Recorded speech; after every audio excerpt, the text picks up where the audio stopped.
Yang pertama adalah menyangkut dengan dua kapal yang dari Selat Hormuz yang sekarang lagi balik, tadi juga dibahas oleh Pertamina. Kita lagi upaya diplomasi agar ada cara yang lebih baik untuk mereka bisa dikeluarkan. Andaikan pun itu tidak dikeluarkan, kita sudah cari alternatif untuk mencari sumber crude dari yang lain dan sudah dapat. Kita sudah dapat. Jadi saya pikir itu tidak menjadi sesuatu yang itu problem, tapi bukan sesuatu itu masalah yang sangat penting.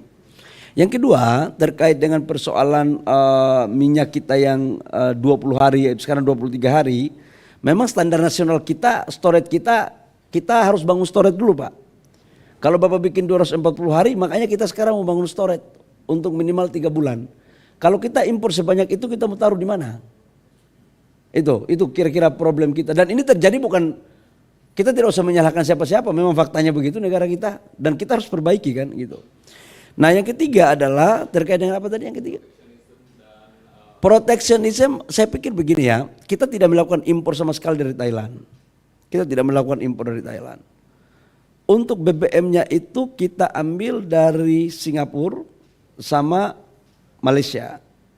Jadi dan kontrak kita sudah kontrak jangka panjang. Jadi relatif oke. Dan kita sudah cek satu persatu ya.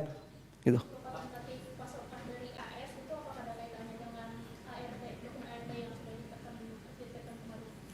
Iya.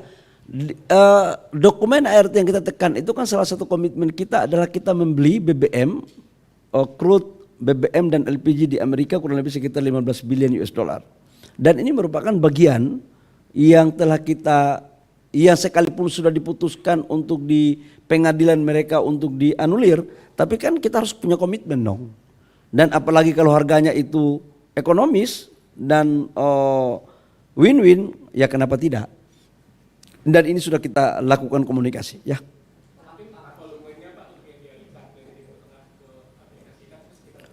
25% dari total crude yang kita pesan dari Middle East itu akan dialihkan. Ya, 25%.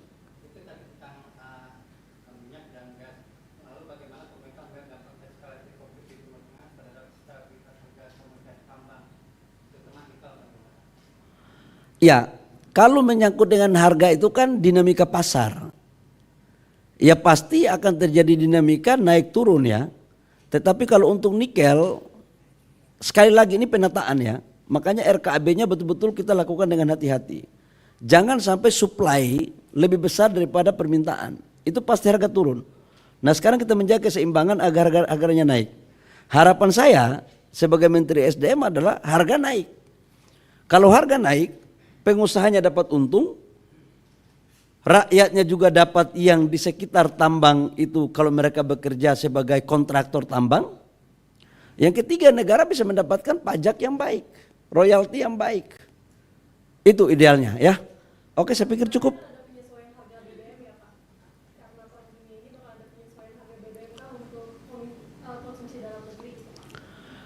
BBM dalam negeri itu kan dibagi menjadi dua.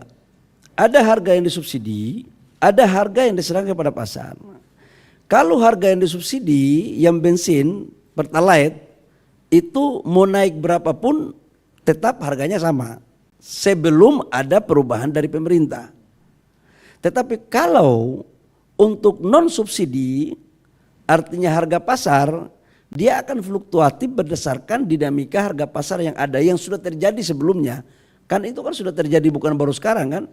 Dan itu sudah terjadi sebelum-sebelumnya berdasarkan Permen tahun 2022 bahwa harga itu bisa, kalau yang non subsidi itu bisa terjadi dinamika. Tapi kalau yang subsidi, selama tidak ada kebijakan baru dari pemerintah, maka harganya tetap sama. Termasuk dengan subsidi solar.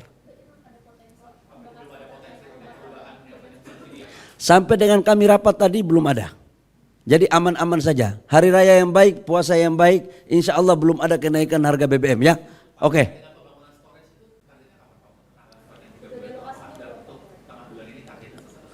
Kami akan targetkan FS lagi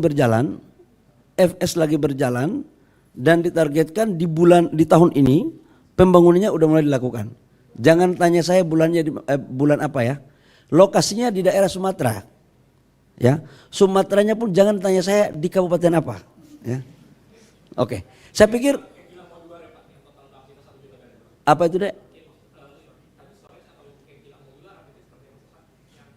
Ya, tadi kan saya bilang storage dulu, ya. Yang lain-lainnya kita bicarain. Kalau minyak jadi, minyak selama ada crude-nya, sekarang kan pabriknya kita lagi dorong. Sekarang kan kita pingin untuk di dalam negeri semua.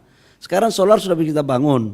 Sekarang kita lagi dorong untuk BBM kita itu untuk di kilang-kilang kita di Pertamina untuk round 93, 95, 98. Ini kan akan jadi di 2027.